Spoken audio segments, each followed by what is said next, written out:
ఐటీలో ఎంట్రీ కావాలా? Trainee software engineer గా అజా కోడింగ్ ట్యూటర్ లో 2 వీక్స్ ట్రయల్ పీరియడ్ లో వెంటనే చేరండి. నమస్తే, వెల్కమ్ టు సుమన్ టీవీ. నేను మీ సుమన్ టీవీ ఉష. 2025 సంవత్సరానికి సంబంధించి ప్రతి ఒక్కరు 12 రాశుల వారికి ఏ విధంగా ఉండబోతుంది, వ్యాపార రీత్యా, ఉద్యోగ రీత్యా, దాంతోపాటు కొంతమంది సంతాన రీత్యా, వివాహ రీత్యా అడుగుతూ ఉంటుంటారు.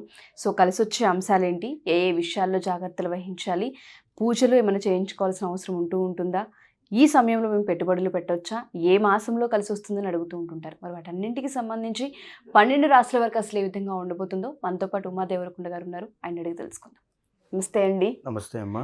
మీనరాశి వారికి కనుక మనం చూసుకుంటే నూతన సంవత్సరంలో 2025 ఈ సంవత్సరం వీళ్ళకి ఏ విధంగా కలిసి వచ్చే అంశాలు ఉన్నాయి, ప్రత్యేకించి ఈ రాశి వారు ఏ ఏ విషయాల్లో జాగ్రత్తగా ఉండాలి అంటారు? మీనరాశి విషయానికి వస్తే పూర్వాభాద్ర నక్షత్రం 4వ పాదము, ఉత్తరాభాద్ర 1, 2, 3, 4 పాదములు, రేవతి 1, 2, 3, 4 పాదముల వరకు ఈ యొక్క మీనరాశిగా పరిగణించబడతారు. అయితే మీనరాశి వారికి జరిగిన గత 2 సంవత్సరాల ముందు ఏలినాటి శని ప్రారంభమై మొత్తం ఏలినాటి శని 7.5 సంవత్సరాల పాటు ఉంటుంది. అందులో 2 సంవత్సరాలు పూర్తయింది. ఈ యొక్క రెండవ దశలోకి, సెకండ్ ఫేజ్ ఆఫ్ ఏలినాటి శనిలోకి, సాడే సాతిలోకి మార్చి 30 తర్వాత ఎంటర్ అవ్వబోతున్నారు మీనరాశి వాళ్ళు. వీళ్ళకి 1వ స్థానంలోకి శని వస్తాడు ఇప్పుడు.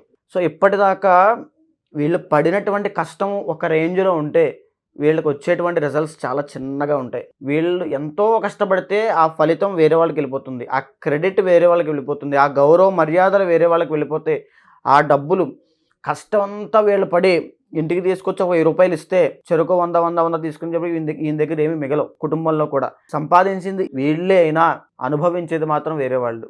ఈ మాట గుర్తుపెట్టుకోండి. ఇప్పటిదాకా వీళ్ళు ఈ యొక్క స్థితిని అనుభవిస్తున్నారు, దీంతోనే బాధపడుతున్నారు మీనరాశి వాళ్ళు.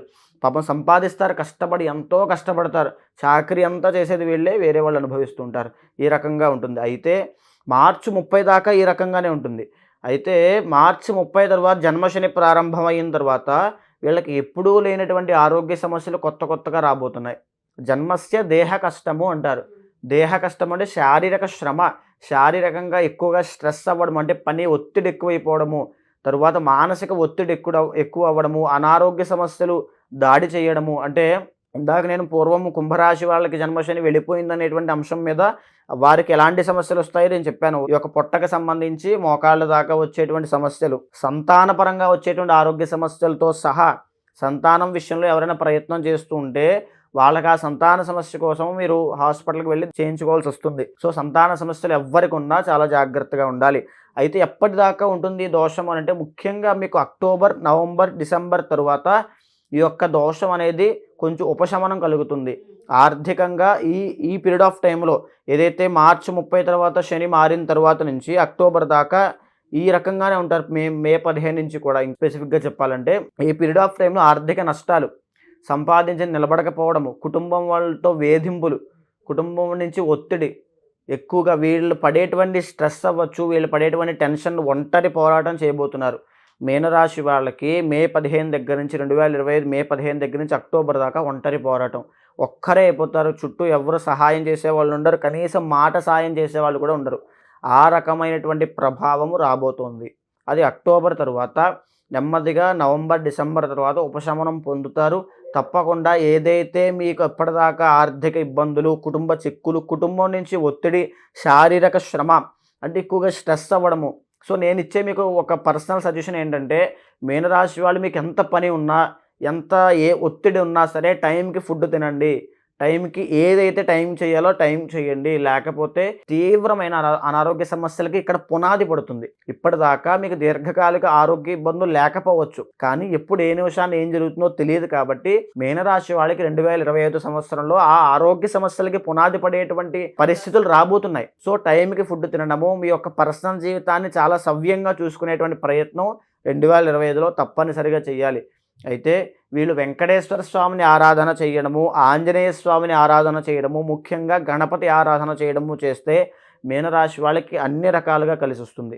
ఒక్కొక్క రాశికి ఒక్కొక్కలా మనకి కనిపిస్తుంది. అంటే అంతర్గత జాతకం ప్రకారం ఇంకొంచెం ఇన్వాల్వ్ అయి ఉంటుంది కాబట్టి ఎవరైనా పర్సనల్గా జాతకరీత్యా కలవాలి అనుకున్నా, ఆర్థికంగా కొంతమంది వెనుకబడి ఉన్నారు, కొంతమందికి అనారోగ్య సమస్యలు కనిపిస్తున్నాయి, కొంతమందికి వ్యాపారంలో పెట్టుబడులు పెట్టి లాస్ కనిపించే అవకాశం కనిపిస్తూ ఉంది. కాబట్టి డెసిషన్ మేకింగ్లో ఏదైనా మార్పులు చేర్పులు చేసుకోవాలి అనుకున్నా అంతర్గత జాతకాన్ని బట్టి ఏ నెలలో ఏ వైపు వెళ్తే బాగుంటుందన్న దిశగా వాళ్ళు కనుక్కోవాలి అనుకున్నా మనం అపాయింట్మెంట్ తీసుకునే అవకాశం ఉంటుందా?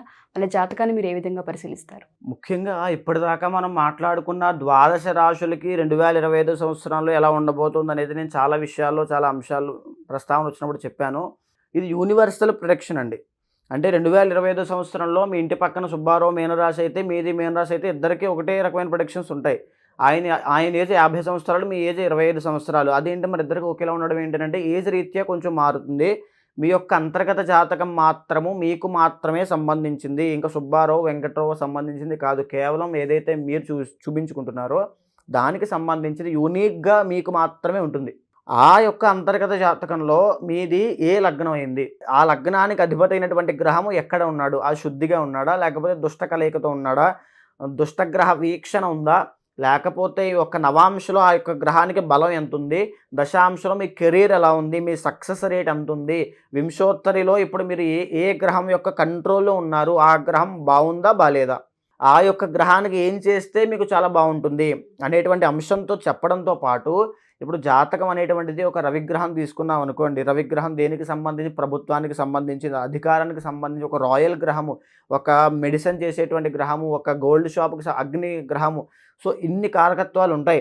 ఒక మనిషి జాతకం మనం చెప్పేటప్పుడు ఒక యాస్ట్రాలజర్గా ఆ వ్యక్తిని సక్సెస్ వైపు మనం తీసుకెళ్ళాలి. మనం జాతకం చెప్పేసి రవి బాగాలేదు, రవికి సంబంధించినవన్నీ చేయించు, ఓకే అక్కడ వరకు యాస్ట్రాలజర్. కానీ నేనేం చేస్తానంటే ఆ వ్యక్తి యొక్క పర్సనల్గా అతని అభిప్రాయాలని, ఒపీనియన్స్ని, అతని ఇంట్రెస్ట్లని ప్రతిదాన్ని గమనించి వాటికి తగ్గట్టుగా ఆ వ్యక్తి యొక్క జీవితాన్ని ఒక ప్రణాళిక సిద్ధం చేస్తా.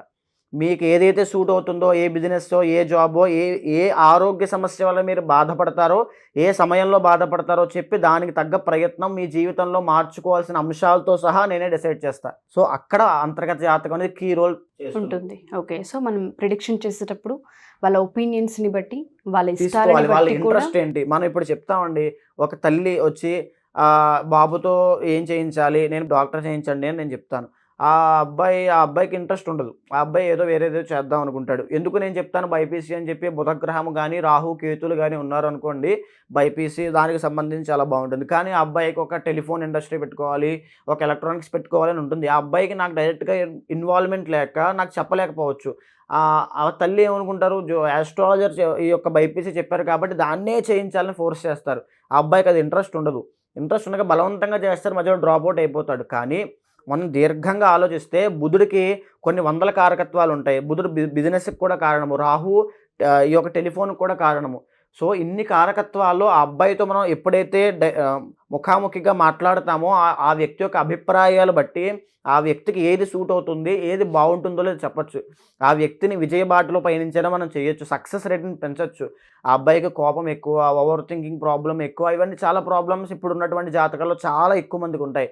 వాటిని ఎలా సరిచేయాలి, ఎలాంటి సజెషన్స్ ఇవ్వాలి, ఎలా అడ్వైస్ ఇవ్వాలి అబ్బాయికి, తర్వాత ఎలా అబ్బాయి యొక్క మనసును మార్చాలి. చాలామంది ఇంట్లో చెప్పుకునే ప్రాబ్లమ్స్తో బ్రేకప్స్తో బాధపడుతూ ఉంటారు.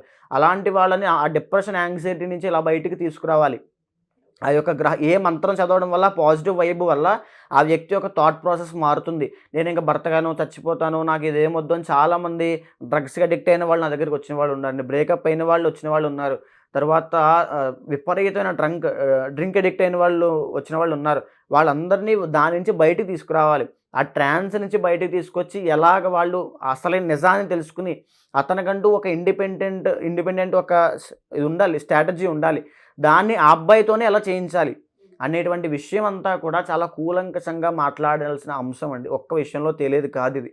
రెండు గోచారము, గ్రహచారము రెండూ కూడా సమన్వయం చేసుకుంటూ ఆ వ్యక్తి యొక్క ఆ వ్యక్తి యొక్క వయస్సుని, ఆ వ్యక్తి యొక్క అభిప్రాయాల్ని, ఆ వ్యక్తి యొక్క కోరికల్ని, ఇంట్రెస్ట్ని, సమస్యల్ని ప్రతి దాన్ని పరిగణలోకి తీసుకుని ఒక్క పరిహారం చెప్తాను, ఆ పరిహారం చేస్తే తప్పకుండా ఆ వ్యక్తికి ఎక్కడికో వెళ్తాడు. డెఫినెట్గా అండి. సో ఎవరైతే మా ఈ వీడియోస్ చూస్తూ ఉంటుంటారో అంతర్గత జాతకం కనుక మీరు చూపించుకోవాలి అనుకున్నా, మీ రాశివారి ఈ వీడియో చూసి ఒకసారి ఉమాదేవరకొండ గారిని కలవాలి అనుకుంటున్నామని కనుక మీరు అనుకుంటే కింద స్క్రోల్ అవుతున్న కాంటాక్ట్ నెంబర్ని కాంటాక్ట్ చేయొచ్చు. టీం మీకు పూర్తి వివరాలను అందిస్తారు. థ్యాంక్ యూ అండి. Thank you so much. నమస్తే అమ్మా.